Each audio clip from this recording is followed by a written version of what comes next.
اعوذ باللہ من الشیطان الرجیم بسم اللہ الرحمن الرحیم یا ایہا الناس اعبدوا ربکم الذی خلقکم والذین من قبلکم لعلکم تتقون۔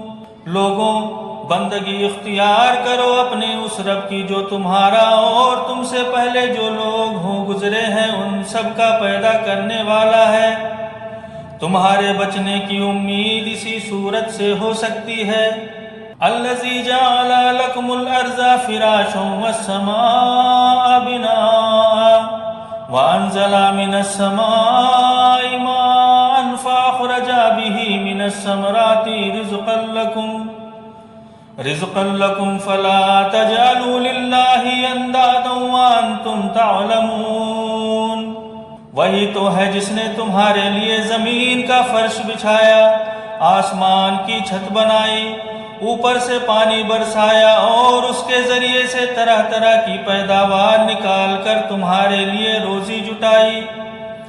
تو جب تم یہ جانتے ہو تو دوسروں کو اللہ تعالی کے مقابلے میں نہ لاؤ۔ وَإِن كُنتُمْ فِي رَيْبٍ مِّمَّا نَزَّلْنَا عَلَىٰ عَبْدِنَا فَأْتُوا بِسُورَةٍ مِّن مِّثْلِهِ وَادْعُوا شُهَدَاءَكُم مِّن دُونِ اللَّهِ إِن كُنتُمْ صَادِقِينَ۔ اور اگر تمہیں اس معاملے میں شک ہے کہ یہ کتاب جو ہم نے اپنے بندے پر اتاری ہے یہ ہماری ہے یا نہیں، تو اس جیسی ایک ہی سورہ بنا لاؤ، اپنے سارے حمایتیوں کو بلا لو، ایک اللہ رب العزت کو چھوڑ کر باقی جس کی چاہے مدد لے لو۔ اگر تم سچے ہو تو یہ کام کر کے دکھاؤ۔